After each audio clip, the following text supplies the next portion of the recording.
Welcome. I am Marcela Castillo, and this is my podcast, I'll Teach You How to Teach. I am a Colombian teacher with 15 years of experience in primary school, and I'm here to help you find the best strategies for achieving the classroom of your dreams. Remember, we are not aiming for perfection, but for permanent improvement. Today, we're going to talk about a topic we, as English teachers, care a lot about. If you are a second language teacher, you know the importance of getting children to read in the second language. Ideally, our students should start reading in English not only in their classroom but also on their own, so they can reap all the benefits from extensive reading. When they read, they have a wonderful exposure to vocabulary they don't use while speaking. They get used to various grammar structure they don't usually practice in the classroom, and they can have the chance to actually enjoy an activity in their second language, among many other benefits. So we all agree that getting our students to read in English, especially English literature, is something we all want to happen in our schools. However, we face several challenges in bringing reading to our classrooms. First is the students' lack of practice with reading any type of text. They are just not used to reading in English, and they don't read in Spanish either. So this is the first challenge to overcome.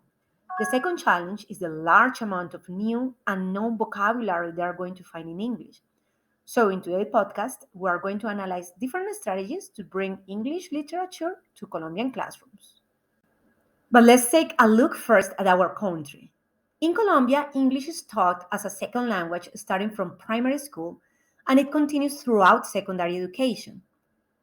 The country wants to improve the levels of bilingualism in the population and has invested effort and resources to improve students' understanding of English. Despite this, Colombia still presents low performance in English according to the latest SABER tests. There are several aspects that compound to this low performance: lack of resources, students' chronic low performance, poor teachers' training, and other issues we will not mention now.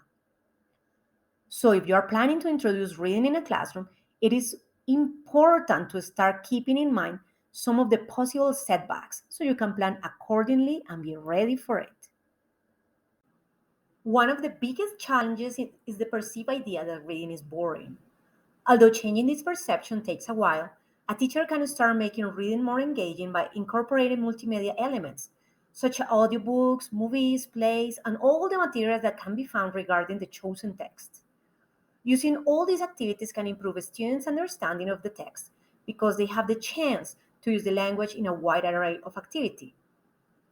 And this in turn improves comprehension in a chosen text.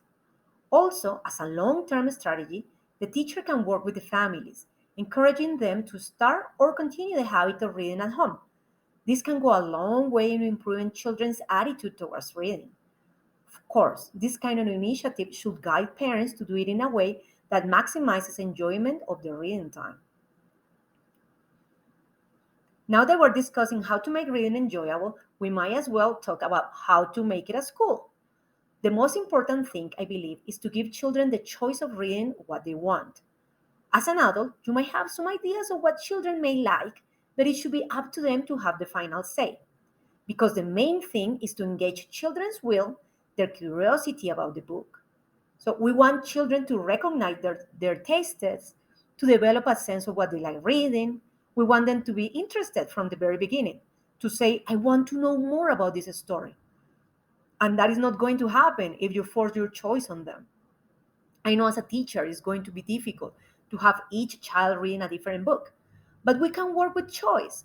For example, offering three alternatives, and each child can go for the book they like best. Now, a powerful way to make reading happen in your classroom is choosing wisely the type of text you are offering to the students. There are different strategies you can use to make reading a bit more fluent to the students, and my favorite is switch to graphic novels or comics. So many good things come from this format. The text is always supported by drawings, so when a student does not understand what it is said, the drawings will show her and she can continue reading without having to stop all the time. The low count of words is also another important aspect. Looking at a page completely covered in text may be discouraging sight for a beginner. But with a graphic novel, the text is much sparse.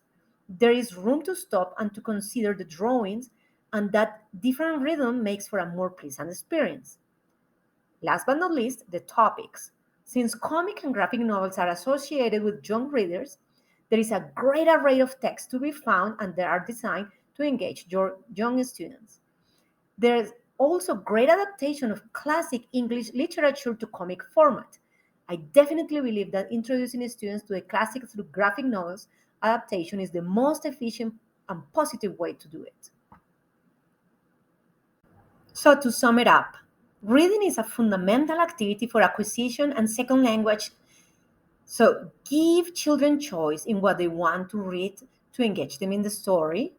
Work with children's families to create a nurturing reading environment at home as well as at school.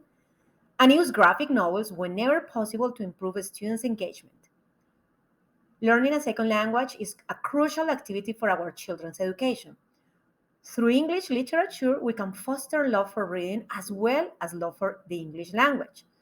Our goal as teachers must be to do everything that is in our power to ensure children have a positive, long lasting relationship with books. Thank you for your attention and goodbye.